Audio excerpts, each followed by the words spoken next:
Hi, my name is Solo P1 and today I'm going to be talking about the 2018 F1 Singapore qualifying, and all I can say is amazing, absolutely amazing. I never saw that coming. Never in my wildest dreams did I ever thought that Lewis Hamilton was going to get P1. Never, ever. I was hoping for maybe P4. Maybe if he pushes it a little bit more, maybe P3, but I wasn't hopeful. The favourites coming into this, and I agreed with the experts this time, the favourites coming into this was Ferrari and Red Bull. The way Mercedes car is it's not really in its DNA really for these kind of tracks. Monaco, it's similar to Monaco. It's Monaco on steroids really. The Singapore is slightly longer than Monaco. It's got more corners. Obviously, it's got 25 corners. No track on the 2018 calendar has got 25 corners. Singapore has, and it's got like a similar surface to Monaco. It's like a road. It's a road track. Got a lot of debris stones on the surface, so it's one of them. It's not really, it doesn't really suit Mercedes' car. But what has just done that is absolutely amazing, phenomenal. It's true. It's true what Niki Lauda said. Niki Lauda said it a few years ago when he was getting interviewed. I don't know where he was getting interviewed. It was somewhere he was getting interviewed. He said every 10 years, right, there's a special driver that comes through F1. You got the 50s, you had Fangio. 60s, you had Jackie Stewart. 70s, you had him, Niki Lauda. The 80s, you had Frost. No, 80s, you had Frost. 90s, you had Senna. 2000s, early 2000s, you had Schumacher. And now you've got the king of the hybrid era, Lewis Hamilton. He's special. And the thing about it, Mercedes not even got the fastest car. That's the thing about it. They ain't even got the fastest car.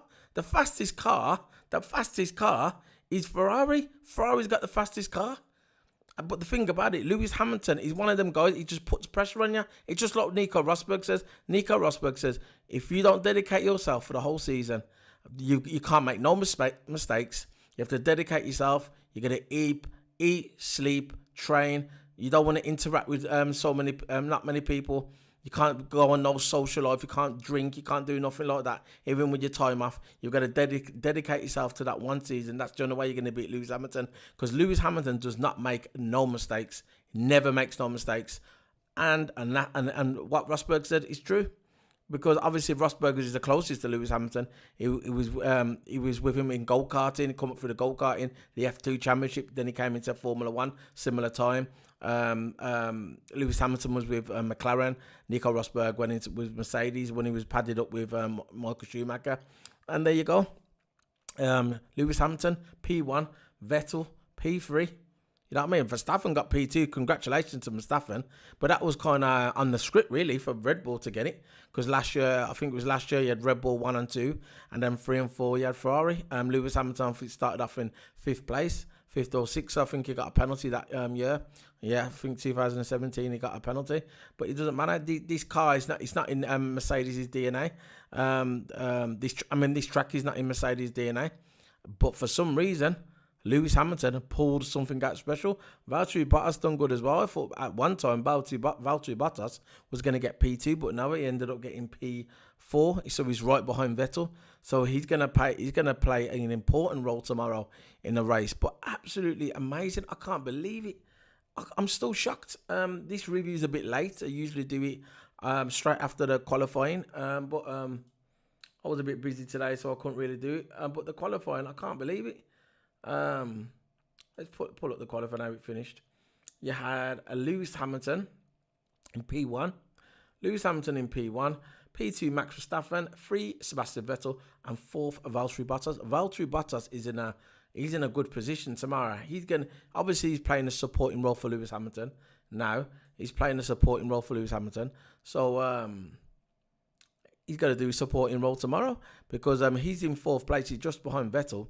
And if he can make a nice start to at the beginning, he could probably try and pass Vettel on the start because it's going to be very interesting tomorrow where Valtteri Bottas is. Because if Valtteri Bottas, if he passes Vettel tomorrow in the first straight, we all know how hard it is to win. Once you get in front, it's a bit like I said, it's like Monaco. Once you get P1, you basically won it. So if there's no mistakes tomorrow from Valtteri Bottas and Valtteri Bottas passes Sebastian Vettel tomorrow in the first straight, it's going to be tough for Vettel to try and catch back.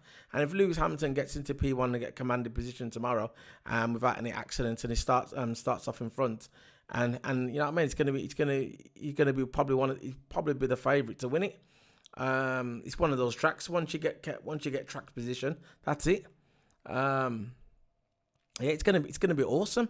I can't wait till tomorrow. I'm so excited. You know what I mean? It's one of them races.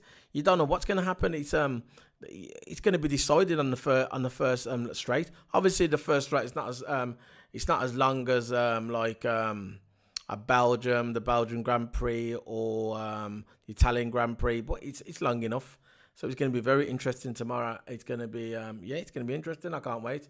So I'm going to go for it again. Like Lewis Hamilton, P1, P2, Max Verstappen, P3, Sebastian Vettel, 4, Valtteri Bottas, 5, Kimi Raikkonen, 6, Daniel Ricciardo, 7 for Sergio Perez, 8th, Romain Grosjean, 9th, Esteban Ocon, 10th, Nico Hülkenberg, 11th, Fernando Alonso, 12th, Carlos Sainz, 13th, Charles Leclerc, 14th, Marcus Ericsson, 15th, Pierre Gasly, 16th, Kevin Magnussen, 17th, Brendan Hartley, 18th, Stoffel Van Dorn, and 19th, Sergio Sarakin, and 20th, Lance Stroll.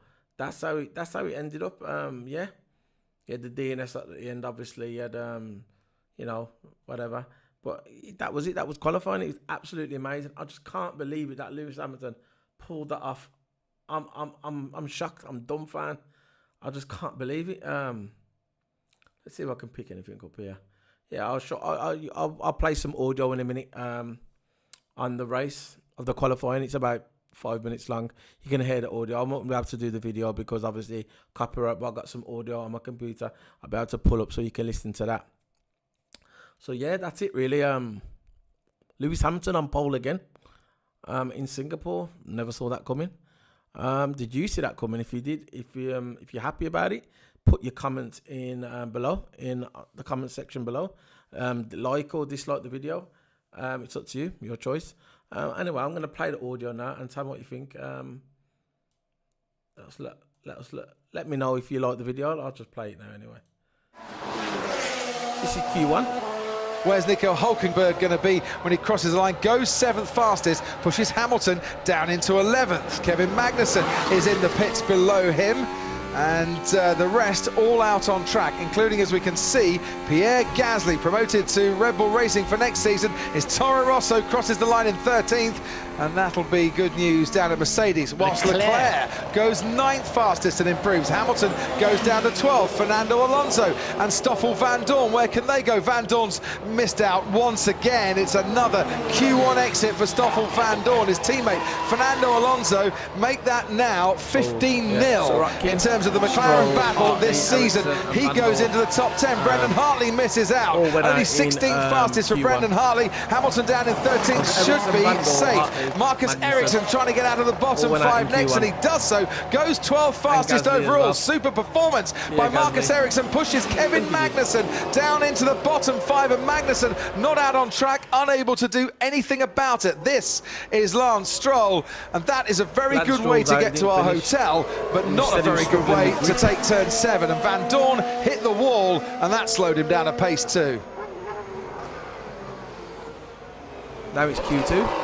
Charles Leclerc needs to get into the top 10, has just missed out. 11th fastest. Carlos Sainz can breathe a little sigh of relief on that one. Esteban Ocon goes from 9th to 8th and pushes Nico Hülkenberg down just a little bit out on the track. Fernando Alonso goes into the top 10 at the expense of the man who's replacing him at McLaren next season, Carlos Sainz. Sainz back in 12th now because Romain Grosjean has got through, and Alonso's out of the top 10. Nico Hülkenberg goes ahead once more of Esteban Ocon. Safely through to Q3, back in Q3 after missing it for the last 3 races, unless Marcus Ericsson can do something about it in his Sauber. Ericsson, who's been out-qualified by Charles Leclerc 12-2 during the course of 2018, crosses the line, make that 13-2 in Charles Leclerc's favour, round about, 7/10 of a second between the two Sauber drivers.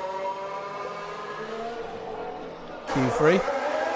Back end, snaky as he tries to apply the power, but he's been quick in the middle sector. but Hamilton quicker well. still. 36.9 in the middle sector for Lewis Hamilton. It's a 1:38.1 is the time away. Matt Kimi Raikkonen beats that. Provisional pole goes to Kimi Raikkonen, but we turn our attention now to the last few corners and Lewis Hamilton riding underneath the grandstand as we go. Sebastian Vettel and Lewis Hamilton 4/10 down. Vettel on Hamilton through the middle sector. Onwards now to the final corner. Sergio Perez behind his teammate Esteban Ocon for Force India. Hamilton crosses the line of 1:36.0. Wow, was that 1:36.0, unbelievable, and a 1:5 as well. Absolutely amazing. Because I saw what they didn't really talk about on this video in Q2. I think they had the super soft on Lewis Hamilton. I think it was it Q1 or Q2? One of them. They had the super soft tyres on, and I was really struggling because I thought then, are they going to even make it out of Q2? Lewis Hamilton was lucky to make it out of Q2. If it weren't for Nico Hülkenberg slipping in that last sector, Lewis Hamilton could have went out. Because what happened? He done a time and he thought it was safe. The time wasn't even really that good. He went into the pit, settled there, and he thought, yeah, he's probably got through. But all these times started flying in up from these drivers out of nowhere, and Lewis Hamilton was just dropping down, and it was just Lewis Hamilton driver at risk. Nico Hülkenberg came in at the last sector, and he slipped, and the back end slipped into the side, and that's the only reason why Lewis Hamilton didn't make into Q3. It was so close that he didn't make into Q3, but in Q3, they put on the hypersoft, and it was all business as usual. But that was it. It was an absolutely amazing qualifying. One of the best qualifyings this season. My favourite one still, for me, Lewis Hamilton's best qualifying was at Silverstone when he was in front of his home crowd. Vettel had the fastest time. They went into the pits. There was about a couple of minutes left. They came out. Lewis Hamilton done a magic lap all around Maggots and Beckett's. He nailed it like a king. Under pressure, which he loves. Under pressure, and he got P1. And that's the difference between him and Sebastian Vettel. Vettel under pressure crumbles, and Hamilton doesn't. And that's the reason why Vettel is in the position he's in now. And it's just it's slipping away from him. He must think now that the championship's slipping away. It's not over yet. Obviously, it's not mathematically over yet. Impossible for him to catch back. But Lewis Hamilton is so confident. Now, even the commentators on Sky are beginning to realise, even now, the rules negative towards Lewis Hamilton, majority of them, apart from Ted Kravitz, really. And he's a good guy. And Crofty on the commentary, he's a good as well. And Anthony as well, the one who does the analysis after. He goes into detail of the races. He's a good guy as well, but the rest of them are just basically negative. But even you can see in their body language and the way they talk that they could see it slipping away from Sebastian Vettel. But he's just special. That's what Lewis Hamilton does to you. He's one of them. He puts you under pressure. Rosberg's said it so many times. Like I said, Rosberg's known him the longest. So that's it really. That's my review on the qualifying. Sorry it wasn't that long this week. But I was just talking about before I go, I've got some unboxings coming in the future. Obviously, if you know me, I'm a sim racer. I've just pre-ordered the new Fanatec Direct Drive wheels, the DD1 and the DD2. Someone's going to say, why are you getting both? Because I got two rigs, so I thought I might as well get the two. DD1, DD2, I've got the unboxings of them coming soon. Obviously, when they're released, when I get them, I'll do the unboxing. I've got some unboxing of the WWE 2K19 a Wool edition for the PS4 and PS3. I've got some unboxings of that as well. And also I've got them in a couple of weeks, the new Assassin's Creed coming out. I got the Ultimate Edition where you get the Medusa statue with it exclusively to game.